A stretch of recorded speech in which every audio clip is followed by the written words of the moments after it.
Stephen Curry shows love dito nga para kay Luka Doncic. Kung masaya rin itong si Curry sa pagkakapunta nga dito ni Luka dito nga para sa Lakers. Ito mga boss, no, ano nga ba ang sinabi dito ni Coach JJ Redick patungkol nga dito sa bagong sentro ng Los Angeles Lakers na si Mark Williams. At ito mga boss, na Dillon Brooks at Anthony Edwards nagkainitan pa dito sa laban.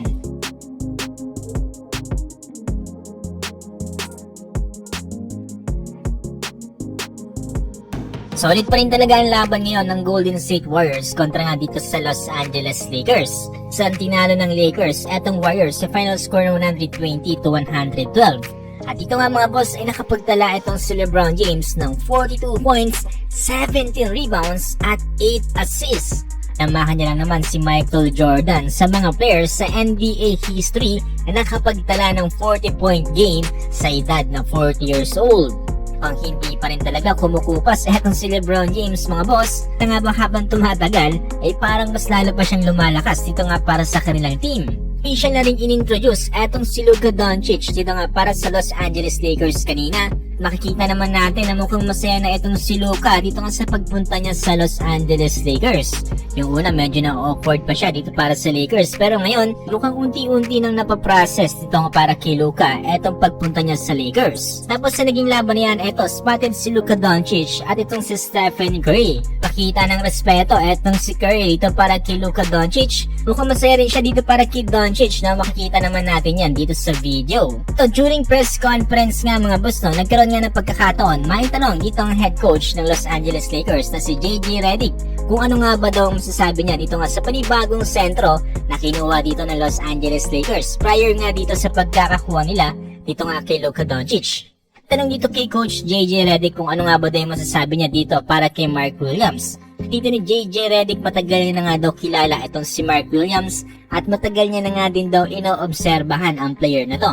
Actually, yung nasa college pa itong si Mark Williams ay mukhang naoobserbahan na siya dito nga ni Coach JJ Redick. Pero ni Coach JJ Redick mukhang nagkakaroon nga ng magandang feedback itong si Mark Williams through the years dito nga sa paglalaro niya sa NBA. Sa kanyang character development at sa kanyang intelligence level sa paglalaro ng basketball.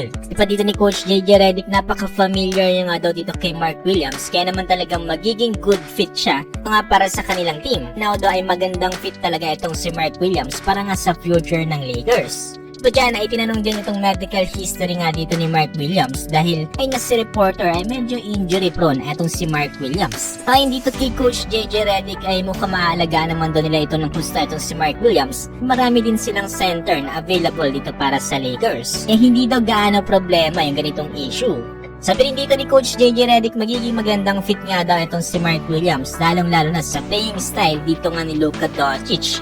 At mukhang kinuha nga nila itong si Mark Williams nga talagang ma-eksakto nila dito nga sa playing style ni Luka Doncic. Ayun mga boss, unti-unti na natin nakikita na itong Los Angeles Lakers ay mukhang nagre-revolve na ngayon dito nga para kay Luka Doncic. Ngayon yung susundan at pagbabasihan ng playbook dito nga ng LA. Bilang banda, medyo naging mainit yung laban dito ng Timberwolves at dito nga sa Rockets, lalong-lalo na dito kila Dillon Brooks at itong si Anthony Edwards.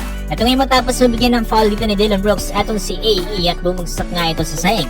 After niya, dito na nga unti-unti nagkatulukan etong sila AE at itong si Dillon Brooks. Nagkaroon nga din ng pagkakataon na etong si Dillon Brooks ay tinawagan pa ng flopping foul. So dito sa naging laban na to, panalo ang Timberwolves sa final score 127-114. Una dito si Anthony Edwards with 41 points, samantalang Jalen Green 28 points.